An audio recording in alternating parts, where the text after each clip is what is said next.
Good afternoon. My name is Tom Reynolds. I'm the Dean of the Graduate School, and it's my very great pleasure to welcome you this afternoon to the 2001 Summer Orientation for new graduate students. We have a rather full agenda this afternoon, so I'm not going to take long, but I did want to give you a little bit of context around graduate education at a research university. As you probably know, UNC Charlotte is designated as North Carolina's Urban Research University. Okay, what the heck does that mean? Well, different universities can have a focus on different activities. Some universities focus on undergraduate education. Davidson College is a great example of that. Others focus on professional and professional degrees and programs.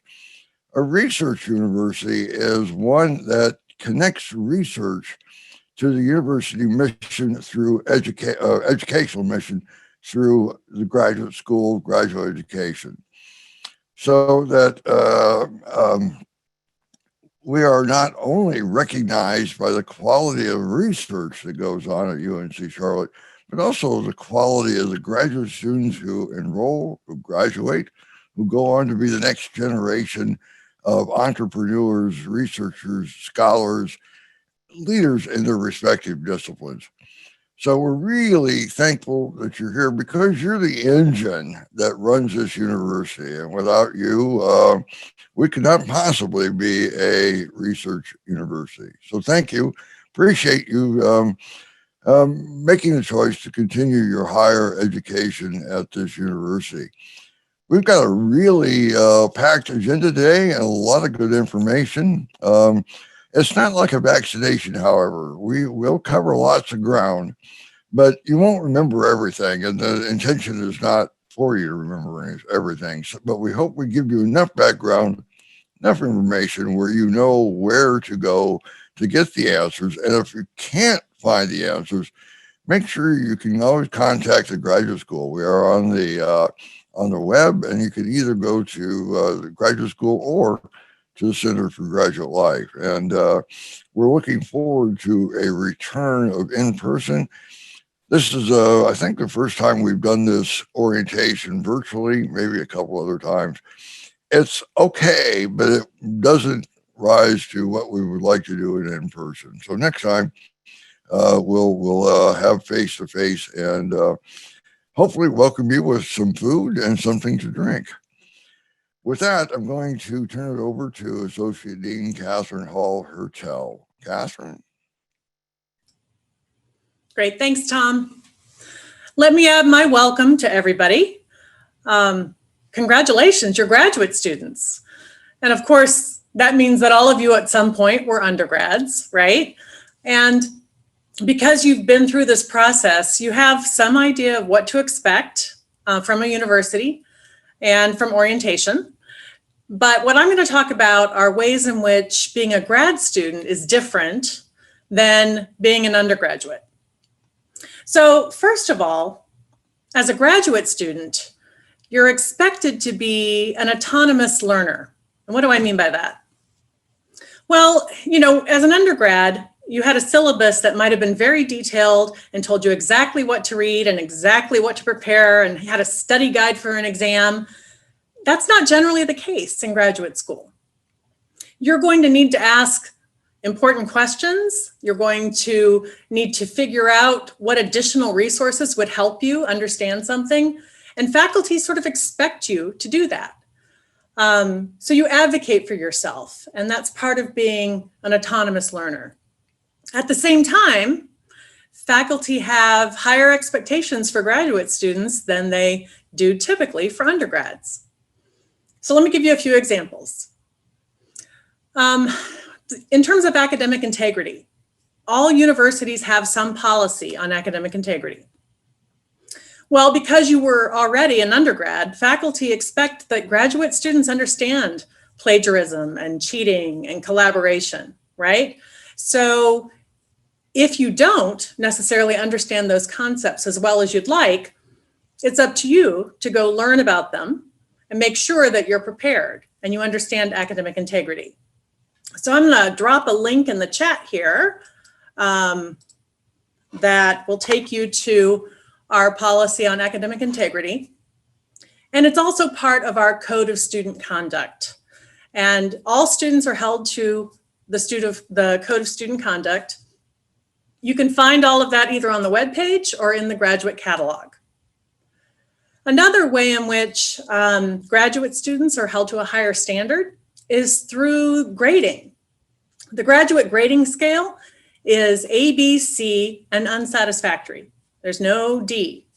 And even though a C is a passing grade, graduate students aren't expected to get C's. You're expected to get A's and B's. So again, held to a higher standard, right? Well, to make sure that you can meet that standard, we have lots of resources to support you. So let me start by highlighting just a few academic resources that I think are really important.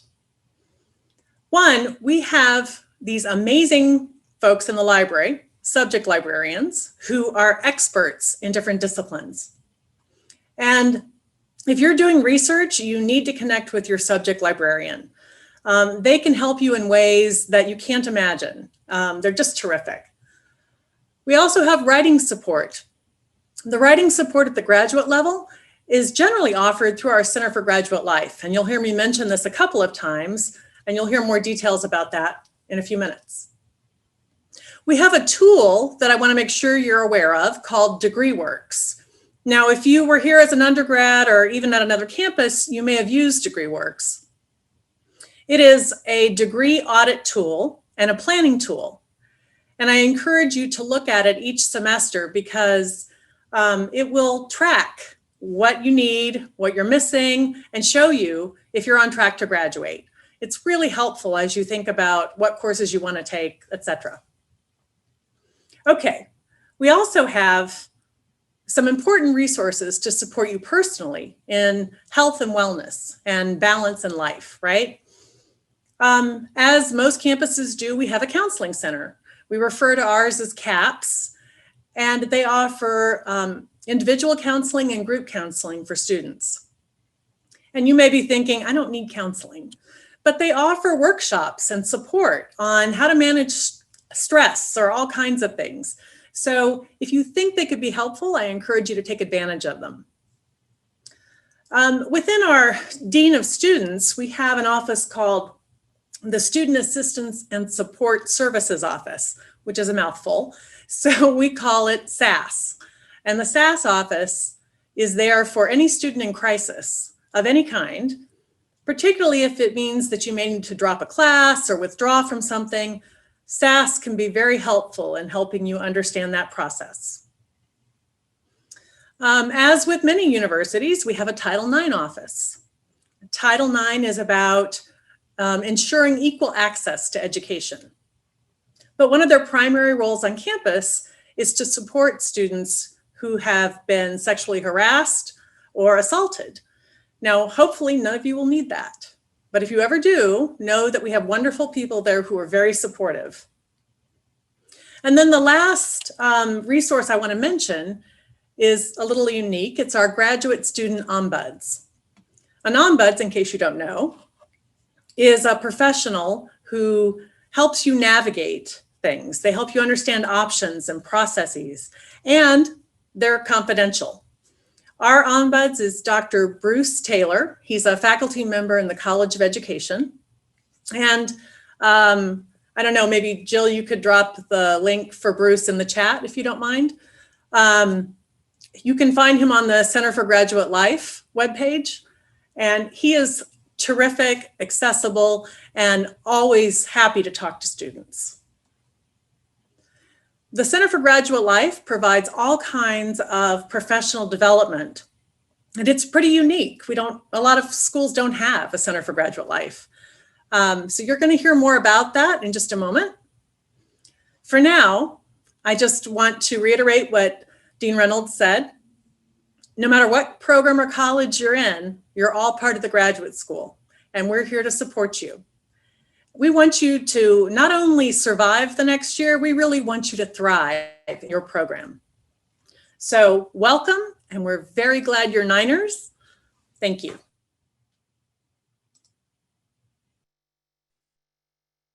Good afternoon, incoming graduate students. I'm Jill Huerta, and I'm Executive Director of the Center for Graduate Life, and I'm so thrilled to see you here today. Welcome. I know that we have all lived our lives on Zoom much more than we have wanted the last year and 2 months or so, and a lot of us are Zoomed out, so I'm going to keep this fairly short. I'm going to make 2 important points to you today. The first point I want to make is this right now is a special moment. And I'd like you to think about this as a special moment. This is the beginning of your graduate school journey. And it's a very difficult point to get to. There is a lot you have to get done, a lot that you have to succeed at, and a lot of things that you have to figure out to get to this moment now to be joining us at new graduate student orientation. Let me illustrate. If you are someone who has moved here from another city, another state, or another country, do me a favor and put in the chat right now where you came from. Just type it in the chat. Let's see who we have here. Jamaica, California, Atlanta, India, Nashville, Panama City,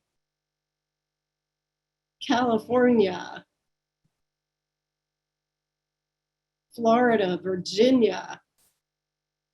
That's a lot of moving that you've done. And some of you, Charlotte is on there. So some of you were already in Charlotte, but a lot of you, Hawaii, wow.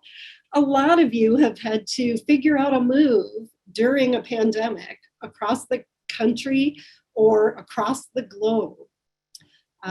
Now, if you are a parent or a step parent, or if you're a caretaker of your parents, or you have some kind of support role for someone that you have to navigate along with your grad education, chat that in for me. Chat how many kids you have.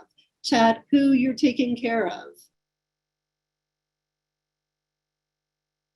Mom of 5, I am impressed. I'm a mom of 4, so it's hard to picture adding another one to that.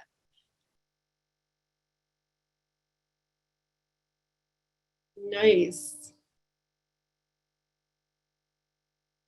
Very impressive. Okay, I have one more to make part of my illustration. If you are someone who works full-time, who's going to be a part-time student while you work full-time, tell me that in the chat. And if you like, share where you work. City of Charlotte, Spectrum, Duke Energy, teacher.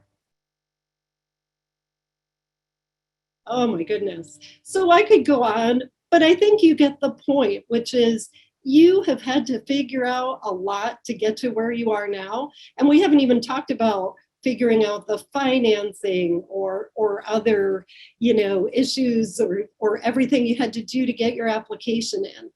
And the reason I want you to sit back and reflect on this and think about it is because I want you to understand how much success it's taken to get to where you are now.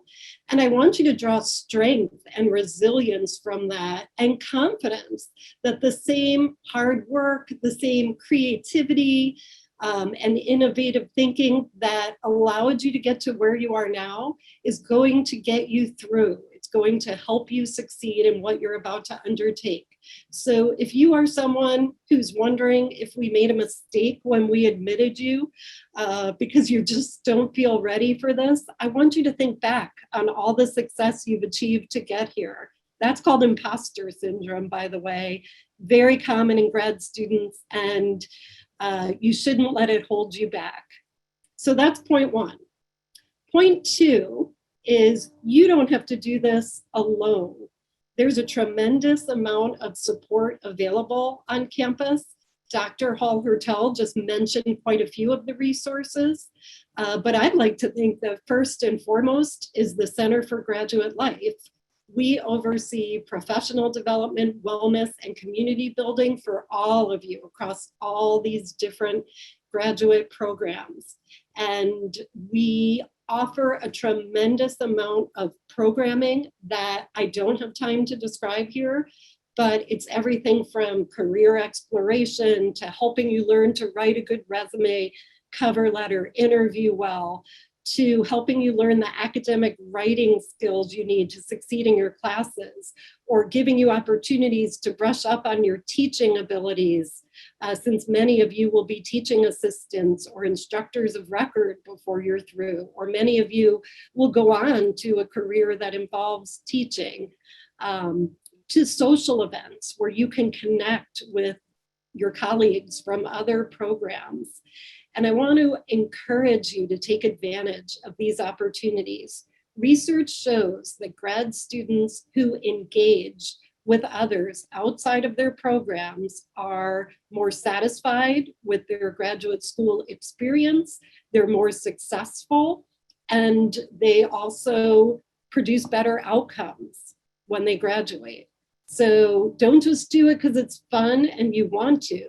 Do it because it will help you build your success.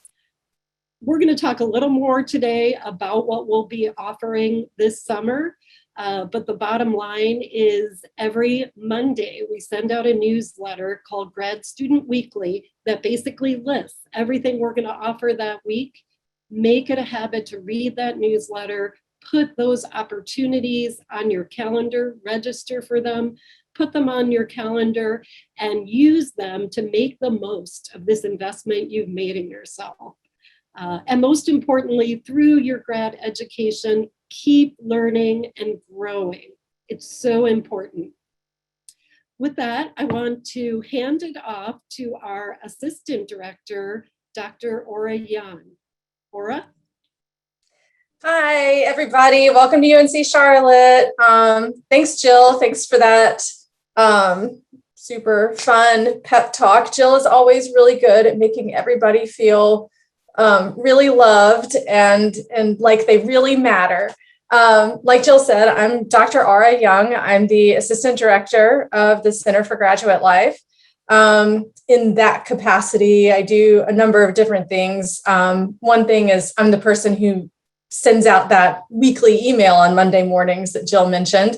So you should definitely read that, not just to find out about things we've got going on in the upcoming week, but we also put like funding opportunities and information about grants and like, I don't know, summertime programs and certificates you can work towards and just all kinds of important stuff. So you should definitely take a look at grad events in your inbox every Monday.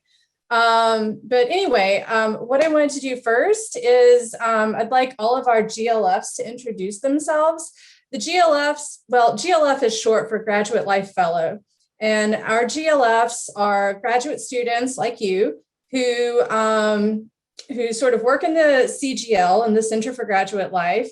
They help create programming that will be of interest and of value to you. They tell us what grad students want and need so that we can stay relevant. They come up with like fun social programs and also like, you know, more informational things like LaTeX workshops or like workshops on like copyright or, you know, whatever seems important. So I'm going to go around my little grid here and just call on you guys one at a time. Oh, and Dylan actually is president of the graduate and professional student government. I forgot what the last G stood for. So Dylan, if you want to go first, introduce yourself and tell us about GPSG also. Sure. Thank you for that. Hey, everybody. Like Laura said, my name is Dylan. I'm going to be starting my third year here at UNC Charlotte, but like all of you, I'm starting a new chapter in my educational journey. I'll be starting as a PhD student in the fall, so I'm pretty excited about that. The Graduate Professional Student Government is the student government body for all of you, and what we do is provide a variety of resources. We provide funding resources, whether that be for events that you may be wanting to put on if you get involved with a student organization on campus, or funding for traveling to an academic conference, for example. But we're also here to support you in any way we can. We're sort of your voice within the administration. You know, we meet with people and we can help voice the concerns of graduate students to those who need to hear them. So we're just kind of here to support you in those ways. And yeah. Thanks, Dylan. Erin, do you want to go next? Good afternoon, everyone. My name is Erin Lewis. I just completed my 3rd year as a doctoral student in the Curriculum Instruction PhD program, and I'm happy to serve as your GLF this year. Thanks, Erin. Caitlin? Hi, everybody. My name is Caitlin Klotz. I am not a first-year graduate student anymore in biology. I'm going into my 2nd year. But before that, I've been around here since about 2013. So I did my undergraduate, a grad certificate, and a master's degree all at UNC Charlotte. So if you need anything, let me know, and I'll put my email in the chat. Thanks, Caitlin. Poria? Hey everyone, welcome to UNC Charlotte. My name is Puria. I'm a 3rd year. I actually finished with my 3rd year of PhD program in mechanical engineering department. I'm so happy to be here. I'm excited to answer all of your questions. Awesome. Kayla? Hi, everyone. My name is Kayla Jenkins. I am in the Master of Health Administration program and also the Gerontology Graduate Certificate program. It's my 3rd year, so I was an early entry student. So it's great to have everyone at UNC Charlotte, and I will also put my email in the chat. Thank you. Sayantan? Hi, everyone. Good afternoon. I'm Sayantan Datta. I just finished my 4th year of PhD in the computer science department, and I'm glad you all are here today, and I'm happy to answer everyone's questions. Thank you. And Kathy? Hi, everyone. I also just finished my 3rd year of my PhD program, and I'm also in the computer science department. Very nice to meet you all. Welcome. And I'll also add my email to the chat. Thank you very much. And I went to grad school at one point, so I have perspectives too. But so whatever questions you have, please go ahead and chat them in, and we will try to get to as many as possible. To get us started, though, where can I find my UNCC email address? That's an interesting question. I don't have an answer because I think it's emailed to you. I'm sorry. We'll get back to that one for sure because it's very important. You need to check it. But in the meantime, so I like to start out with, what do you wish you knew as a new graduate student? If you could go back in time and talk to yourself when you first began, what advice would you give yourself?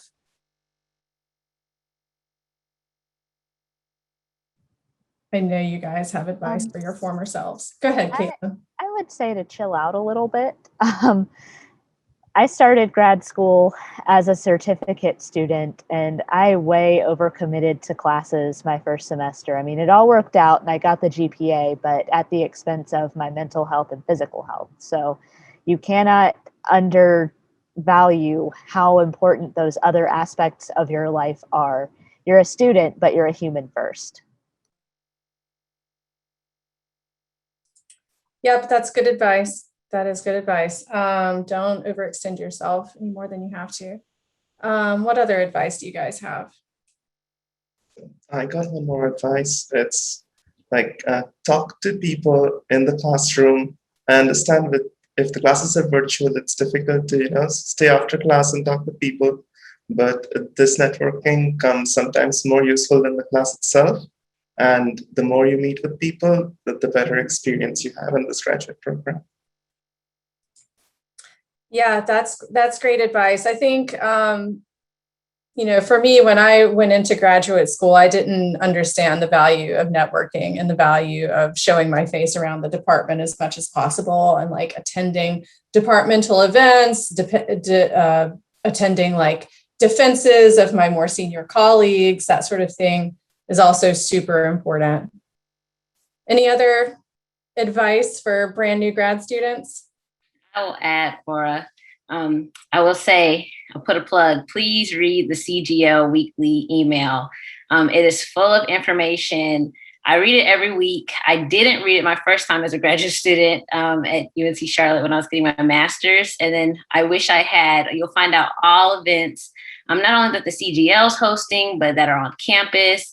A lot of events, I'm seeing some questions in the chat related to like health. So there's health events, knowing what's being offered from our university's new wellness center. So a plethora of information. I definitely would advise read that email every week. There's always something new there. Thank you. So to the person who had chatted in a question about email, there were a few answers that were put in there, but going to my.uncc.edu should help you clarify that, I believe. Okay, we do have a lot of questions coming in now. So one question I saw was, do we normally need books for PhD classes? This varies from program to program. So it's not quite like buying textbooks as an undergrad, I don't think, but what do you guys have to say about that? I saw some nods. I'll say, depending on your program, of course, you will see your text and you will be able to look at that online ahead of time after you register for classes, but also check the library. A lot of times the library will have the textbooks per course, or you may be able to find an ebook version at the library as well for some text. Just in addition there, I know in my program, all of the professors will tell you within the first week whether or not you actually have to buy the book. Some of them will tell you where to get it for free. So if you are comfortable with waiting until that first week of class, that is always an option. The library does hold course reserves, so you should have a backup in place should you need that book right away. But typically, at least in biology, they will tell you point blank on the first day of class whether or not you need that book. I think, Poria, did you also have something to add? Yeah, I just wanted to add, I mean, usually there are some online, I don't know, ebooks, so you can find that. But if you can find the book, and also you can find it like for free, you can just fill a form on the library's website to like fill a request. So they will probably buy the book and then it will be available as a PDF. Yeah, that's true. If there's an important book that our library should have, you can request that the library purchase it, but also interlibrary loan, like somebody just put in the chat right there. If you've never taken advantage of that as an undergrad, it becomes really useful as a graduate student. I just put in the link to the library in the chat, and you go to the library page, and right there, I think on the front page, there's a link to interlibrary loan. So you go on there, you can find a book you want from like any other library and get it. You could have the physical book sent, you could have a chapter scanned and emailed to you for pretty much anything. And then another thing is scholarly articles, because you do have to research a ton of articles in graduate school. And there's a whole list of databases on the library website. And you can just access like an infinity of articles on there. Okay, so do we need to have an ID to utilize the library?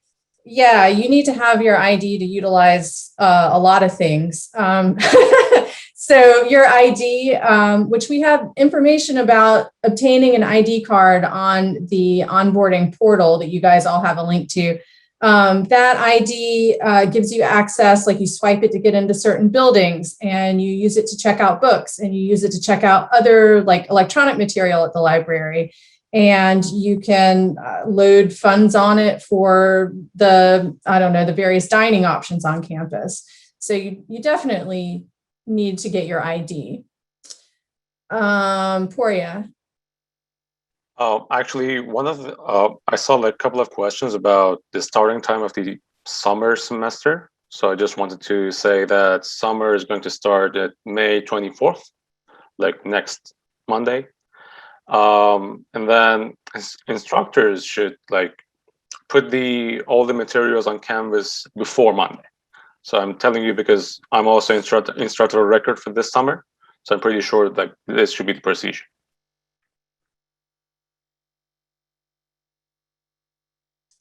Sorry, I was just trying to get the link here to put the ID office email address in the chat. So if you haven't gotten your ID card yet, I think if you follow that link, you should be able to go there. And I'm not 100% sure what the procedure is if you're off campus, but if you explore that link, I think you'll get an answer to it. And if somebody else could put the link to the onboarding portal in the chat, that would be really helpful for me.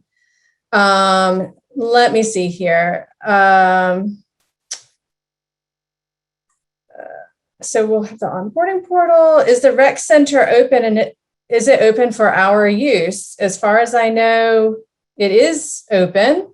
Yep. So you can go over there, and they've been doing a ton of like online like yoga classes and things like that as well. So if you can't make it quite into the rec center, you can at least join them online. Let me see here. For online courses, I have one that says from 8 a.m. to 12 p.m. Is that a live course that you attend for the full time, or is part of it asynchronous? Seems like a long window. That does seem like a very long class, but I'm not sure. I think that you need to probably check with the instructor of that course if you're unsure about whether or not it's, the format of the class. Okay, let's see here. Normally when we do these things, somebody organizes the comments for me. Let me see. How close is the building? Is the writing center near classrooms? Okay. Let's see. Do you guys want to talk any about the writing resources available to graduate students through the CGL? Erin, I know you've taken advantage of some of what we have, right? Do you have anything to say about that? Sure. I was responding in the chat to someone about the class times, but I would say one thing I wish I would have done was taken more grad classes. So the graduate school does offer classes specifically from the graduate school.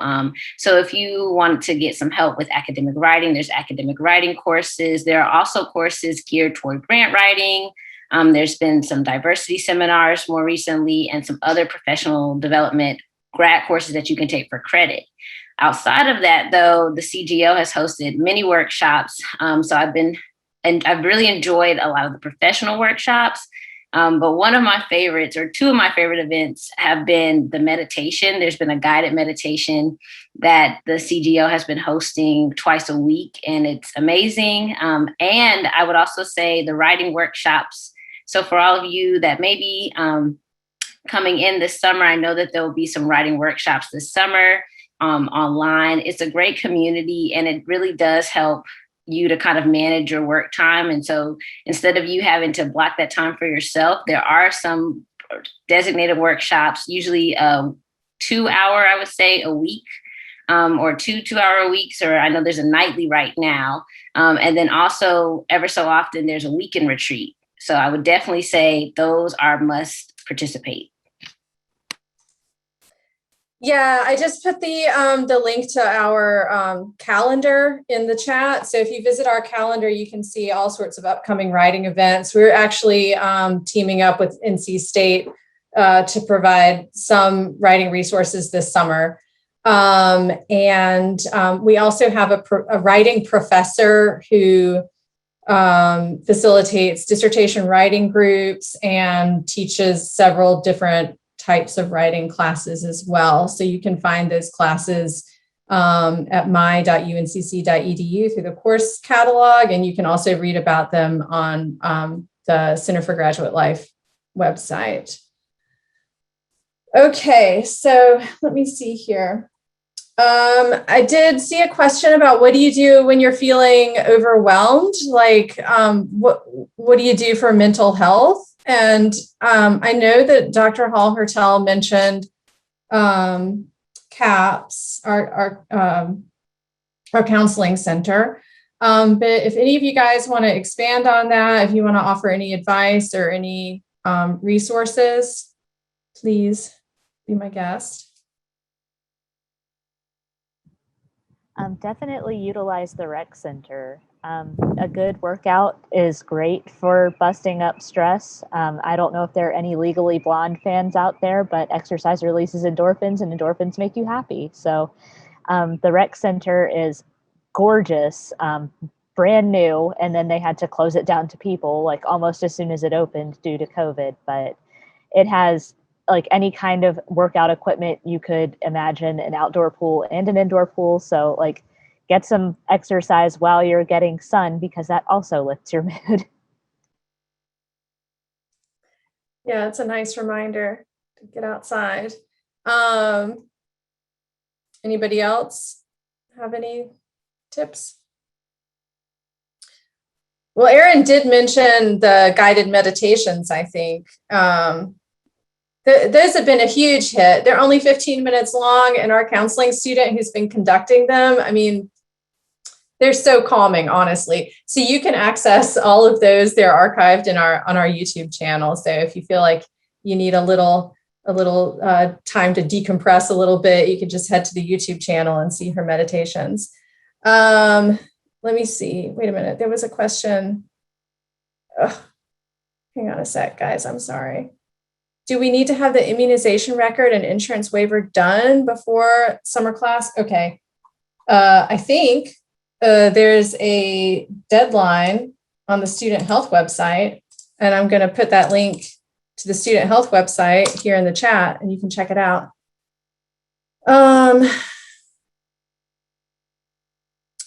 Graduate student orgs, somebody asked about that, and somebody else put a list of the grad student orgs in the chat.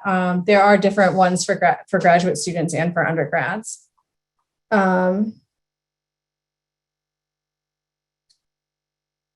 Okay, let me see here. Okay, I get a lot of questions about time management. A lot of people come into graduate school obviously a little apprehensive about what the workload is going to be like and how they're going to manage their time. So GLFs, what do you have to say about time management?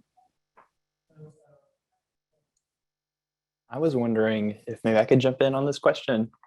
This was a new thing for me starting in the fall, partly because of the online nature of everything and also just different new responsibilities. But and everyone's situation is different, but for me being a full-time student, you know, you have your course times, but then the rest of your time is just kind of quote unquote free, and you kind of have to fill it and, you know, shape it how you can to get everything done.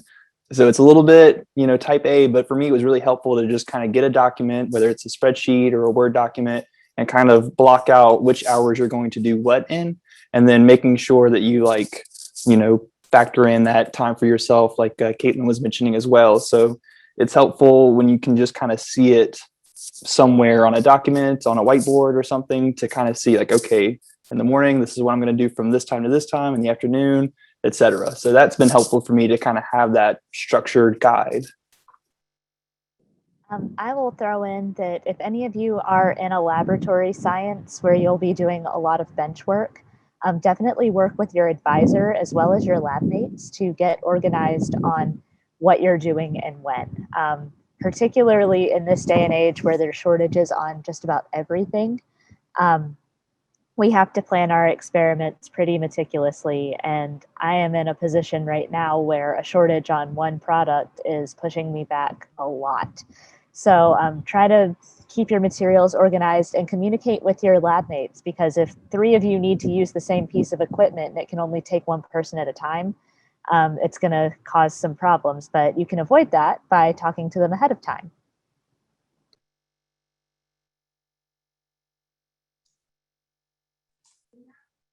Any more time management advice?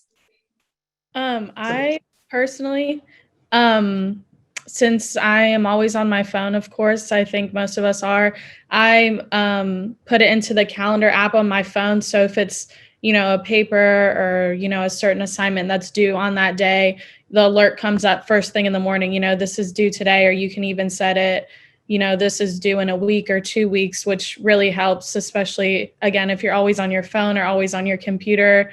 You just got to, put it where you're always looking. If you're always looking on your desk, maybe print out the last page of the syllabus where all the due dates are due. I know someone asked about how to prepare for asynchronous classes.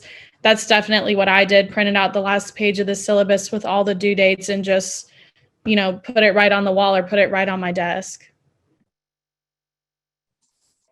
Thanks, Kayla. That was one of the questions that caught my eye in the chat. I don't know, how many of you GLFs have had an asynchronous online class?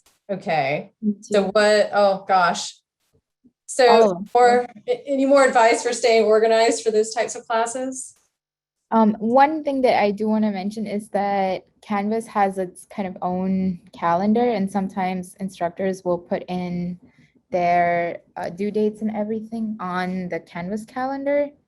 And so the best thing to do there is to subscribe to that calendar as well. Just you can add it to your own calendar app on Google or Microsoft or whatever you use. There's like a link that you can use to just add it to your own calendar. Particularly with asynchronous classes, and you can apply this to all of your classes and research work, set a firm boundary with the people that you're working with and around so that they know that during this time, I have dedicated this block to my asynchronous class. It does not matter that it's not meeting in person. It is just as important.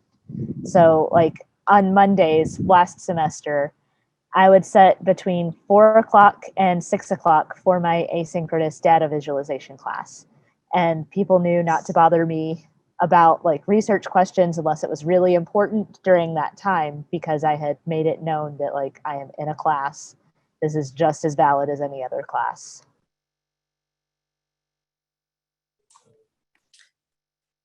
I think on that note, setting boundaries is important, but also like creating connections, that's also important. So like, if you're in asynchronous classes, if you're off campus for all of your classes, that kind of thing, if you're a distance ed student, I know a lot of students, form Slack groups or GroupMe groups and chat with each other outside of class that way, or, just find some ways to talk, even if you can't get together in person. It's good to be able to connect with your colleagues. And I think in the long run, it'll help make you happier and more successful. Jill, did you have something to add? You didn't. Yeah, thanks, Sarah. I saw quite a few questions about professional development popping up. So I thought I'd jump in here and just talk a little bit about what we offer. We offer professional development in several different formats. So first of all, there are workshops or talks that happen every week is different, but we have offerings all through the semester on topics like public speaking or academic writing or STEM communication.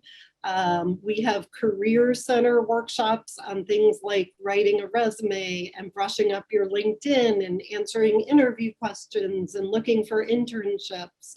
So every week is different, things on teaching, and those will be sprinkled throughout the semester, diversity events. But then we also offer credit-bearing classes that I think people have referred to here. These are classes with the GRAD prefix, and they cover many of the same competencies.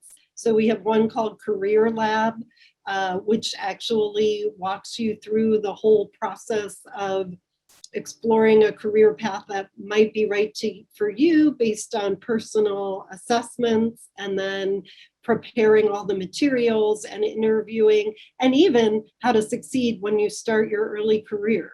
So that's one of them. There's another one called Workplace Communications that goes through all the different kinds of communications you might need to use when you graduate and you're in the workplace.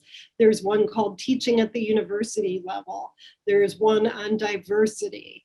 And then there's also a certificate program where even if you're in a master's program or a doctoral program, you can pursue a certificate in workplace competencies, where it's a 12-credit degree program that shows employers that you have mastered many of the skills they're looking for in the students they hire.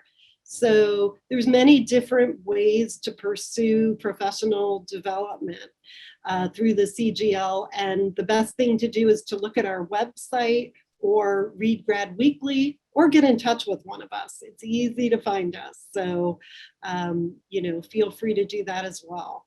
Thanks, Aura, for letting me jump in here. Of course.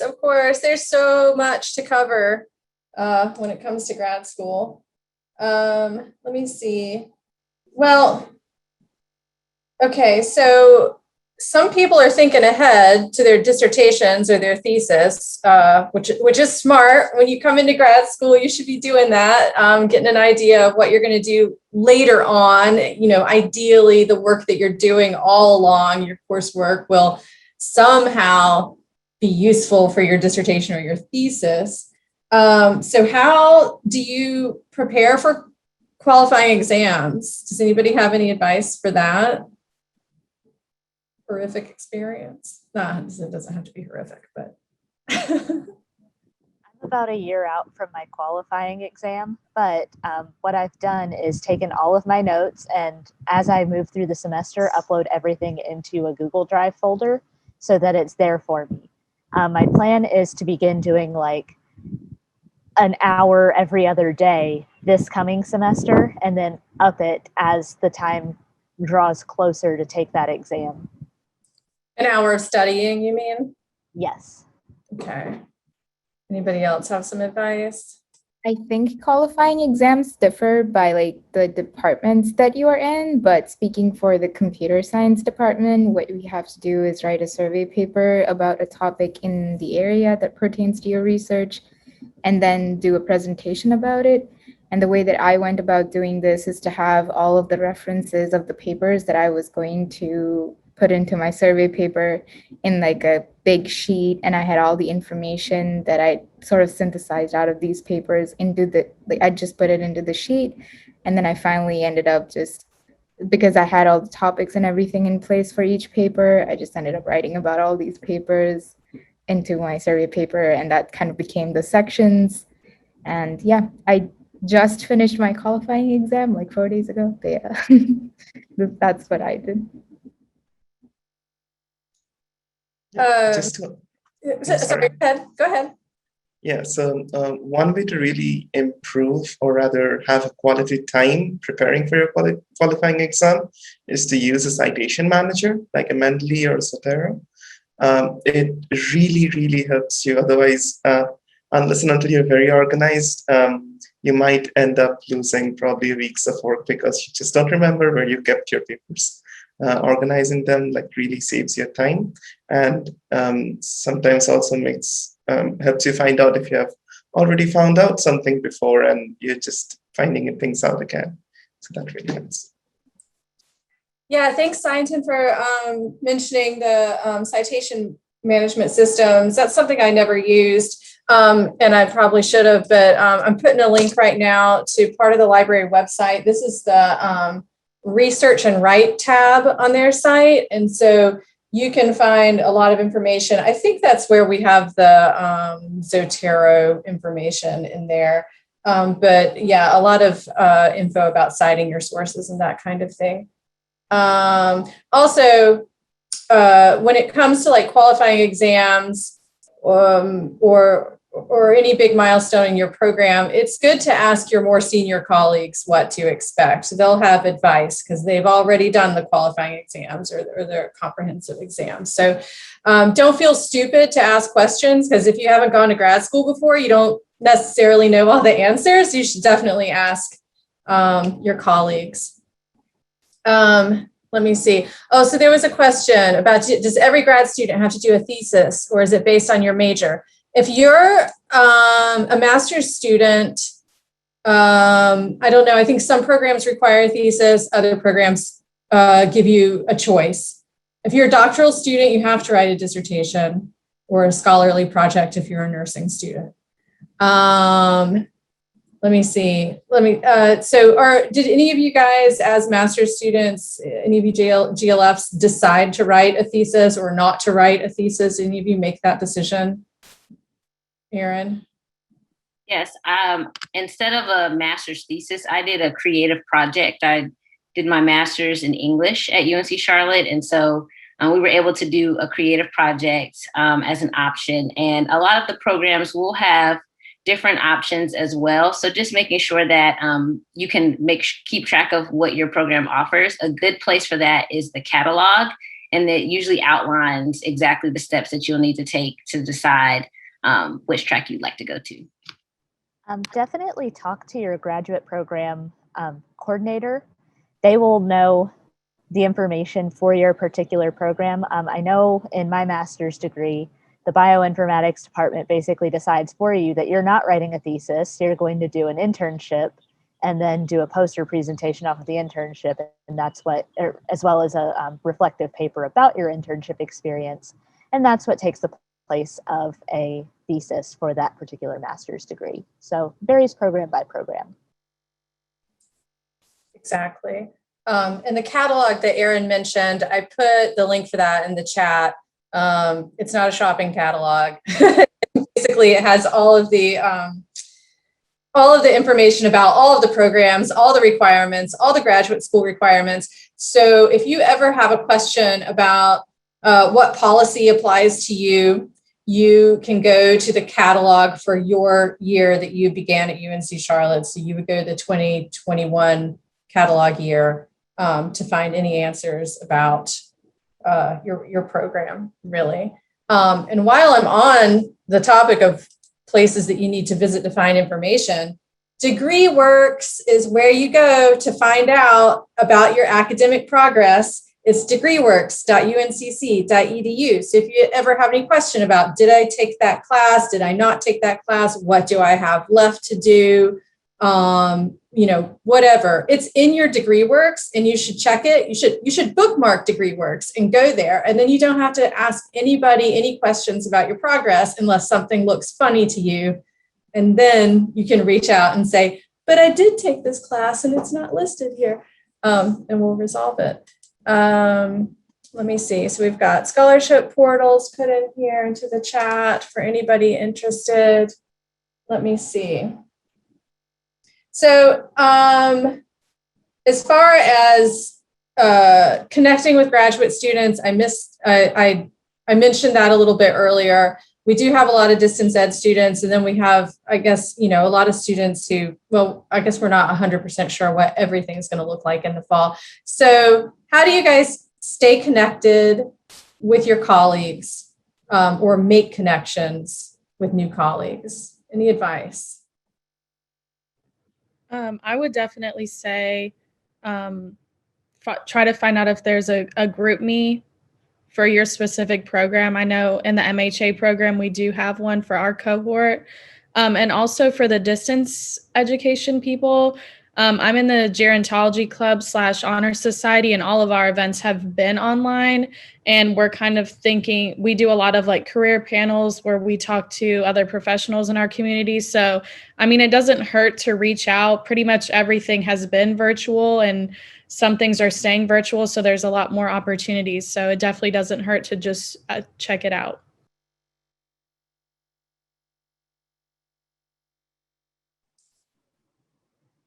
Join clubs.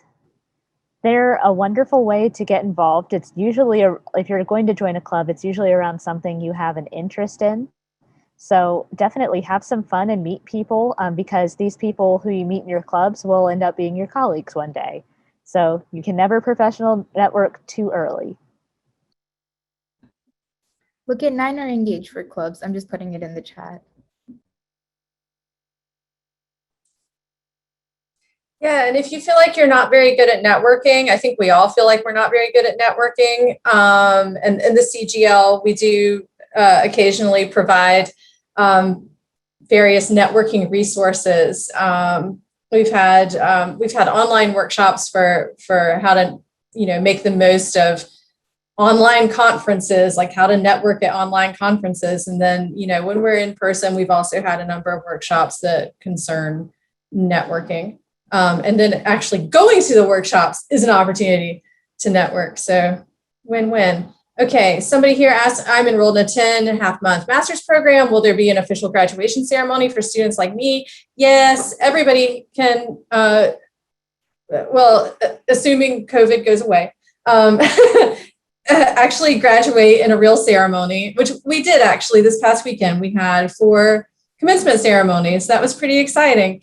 So yeah, if you graduate in the summertime or in the fall, then you will participate in the December commencement ceremony. And if you graduate in the springtime, then you will participate in the May commencement ceremony.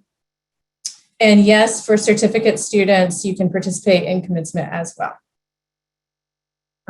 And we do have a website, commencement.uncc.edu, and that's where you can go to find all the information about upcoming commencements, and you can watch live streams of the past ones as well. Will our office be open in June? We are not, the Center for Graduate Life, we're currently remote. Our hearts are open though. So yeah, we're going to be open in August as far as I know. The graduate school itself though is open. I'm not sure the hours. I think it's 10 to 3, the actual graduate school building, which is not the same building as the Center for Graduate Life.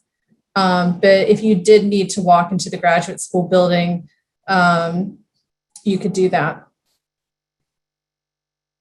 Do you access online courses via Canvas? Yes, you do. Canvas.uncc.edu. If you go to Canvas, you'll see all the things that you've registered for in there, and plus a lot of other things as well.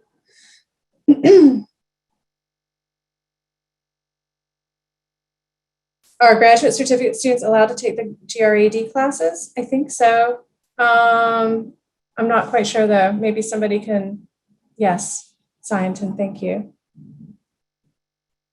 When will the professor publish the courses on Canvas? Your courses should be on Canvas for summer now. Poria? It should be published before Monday. So like probably the weekend. Okay, so maybe some professors are just not quite there yet, but this weekend, so don't fret. Okay, I guess a lot of people don't see their courses yet. It'll be soon. So let me see, we've got some questions about what's the best way to improve your reading of scientific papers, your reading in general. Graduate school reading is very difficult.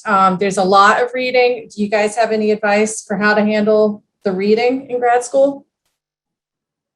Read everything with a Google window open, especially if it's a scientific article. My papers look like a rainbow by the time I'm done reading them because I color code highlighters and every highlighter means something different. So you have to find what works for you. I know that the biology department, this is something we've rolled out for undergraduates, but I'm sure they'd be willing to talk to you too if there's if you feel that you need to build strength in your reading of articles. But they've got communication consultants who help you to read and understand scientific literature as well as write your own. So we currently do that for the undergrads, and it's another undergrad who's been pretty successful in a course, but there is help out there, and you can always fall back on, or well, not fall back, but rely on the University Writing Center, the University Speaking Center. All of those resources are available to you as well. I will add, pace yourself. You may have full text to read per week. If you're a doctoral student, master's students, you may have different amount of text. So I would say pace yourself, give yourself some calendar days, and read 10 to 15 or 20 to 30 or 50 pages a day. But pacing yourself is a great way to keep up. Yeah, and to that, time yourself a couple of times to understand what your pace is. Because I know for myself, I'm I feel like I'm a pretty slow reader. So I know how many pages I can read in like an hour and then go from there to kind of structure, like Aaron was saying, when I do what and how much I can do. Good advice, you guys. And learn how to skim. You can't read every single word of every single paper. That's not how it works in grad school. I learned that the hard way. Okay, so it is just about 5 o'clock, and I want to be respectful of everybody's time. As we saw, like everybody's working full time and going to grad school and taking care of their kids. So y'all are busy. My email address is ara.young@uncc.edu. I just put it in the chat. If you have any questions, feel free to reach out to me. You can go to the Center for Graduate Life website, and you can find email addresses for, well, Jill just put her email address in there, the rest of the GLFs. Basically, if you have any questions about grad school, about how to do stuff, about how to, I don't know, find a mentor, how to find a friend, how to network, where to buy your books, whatever, you can reach out, ask us questions. If we don't know the answers, then we will point you in the direction of wherever you can find the answer. And we're super glad to have you. Best of luck for your first semester. And I hope we'll see you around in person at some point in the near future. Thanks, everyone.